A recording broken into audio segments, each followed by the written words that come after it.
The distress beacon had been pulsing through subspace for 3 cycles when the human vessel Prometheus picked it up.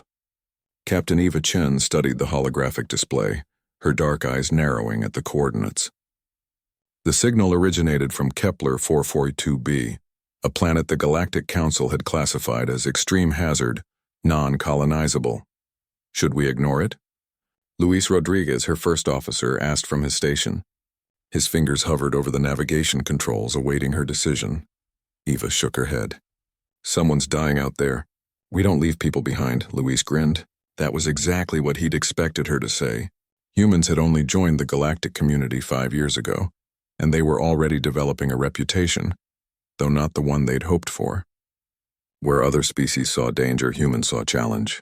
Where others retreated, humans pressed forward. The Prometheus dropped out of FTL 30 minutes later, emerging in Kepler 442b's orbit. The planet below was a nightmare of crimson storms and volcanic activity. Lightning arced between clouds thick enough to crush most spacecraft. The atmospheric pressure at sea level was 12 times Earth standard. Reading the beacon source, Luis reported. Surface level. Northwestern continent. Life signs detected. Vryn biology. Eva's jaw tightened. The Vryn were a delicate species, crystalline beings who thrived in low-gravity, temperate environments. On this Deathworld, they wouldn't last long. Take us down, she ordered. Captain. The storm systems. I know what I'm asking. Luis, take us down.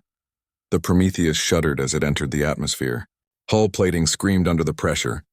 The ship bucked and rolled through clouds that would have dissolved most alien vessels. Luis's knuckles were white on the controls, but his hands remained steady.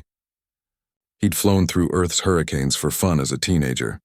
This was just another storm. They broke through the cloud cover to find hell itself.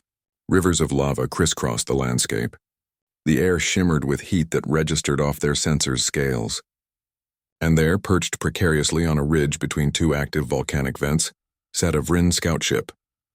How are they still alive? Luis breathed. Eva was already moving toward the airlock. Barely, I'd guess. Get the rescue pod ready. You're going out there? Luis stood, alarm crossing his features. Eva, the atmospheric toxicity alone is nothing we haven't handled before. She pulled on her environment suit, a bulky affair that looked primitive compared to alien technology, but had been tested in Earth's most hostile environments. You remember the Amazon? Or that extraction in the Mariana Trench? Luis did remember. He also remembered nearly dying both times, but he grabbed his own suit without further protest. The rescue pod launched from the Prometheus like a stone from a sling box, plummeting toward the ridge. The landing was rough. The ground itself was unstable, shifting with seismic activity. Eva and Luis emerged into an atmosphere that would have been instantly fatal to most galactic species.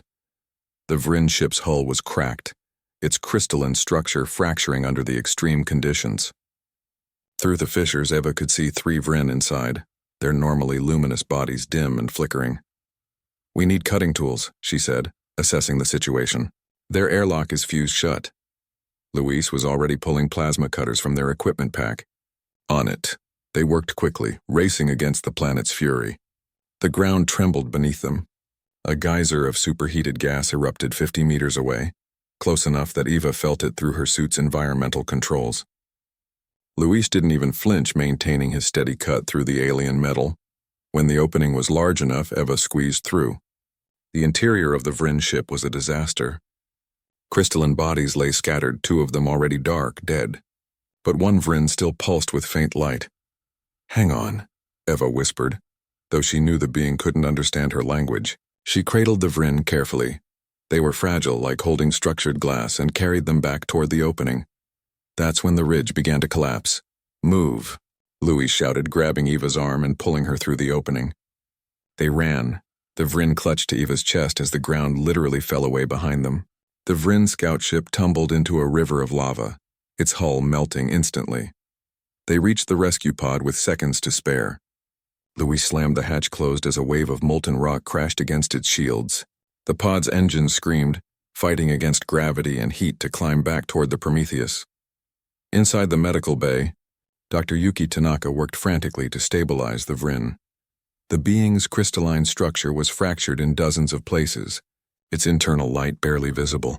Will they make it? Eva asked if they were human. No chance. Yuki adjusted the environmental controls, creating a pocket of the cool, low-pressure atmosphere the Vryn needed. But their biology is different. I think. Yes, they're stabilizing. The Vryn's light began to grow stronger, pulsing with what Eva hoped was relief. 3 days later, they rendezvoused with a Vryn medical frigate. As the survivor was transferred, its caretakers transmitted their gratitude in 100 languages. But their confusion was equally apparent. Why? One of them asked through the translator. Your species barely knows us. And that planet? Our data said no species could survive there. Why risk your lives? Eva exchanged glances with Luis. How did you explain humanity to beings who'd never known a Deathworld? How did you convey that Earth itself was classified as a hostile environment by galactic standards? That humans had evolved dodging predators, surviving ice ages, and thriving in deserts, jungles, and frozen tundras? Because someone needed help, Eva said simply. That's reason enough. The Vryn were silent for a long moment. Then their spokesman pulsed with what their translator rendered as laughter, or perhaps wonder. Deathworld humans, they said. The galaxy doesn't know what's coming. As the Prometheus jumped to FTL, Luis leaned back in his chair. You know they're going to start calling us crazy, right? Eva smiled. Let them. Someone has to answer the calls, no one else will. Behind them, their crew worked at their stations. Descendants of a species that had clawed its way to the top of the food chain, on a planet that actively tried to kill them. They'd taken humanity's chaos, resilience, and stubborn refusal to quit to the stars. The galaxy would never be the same.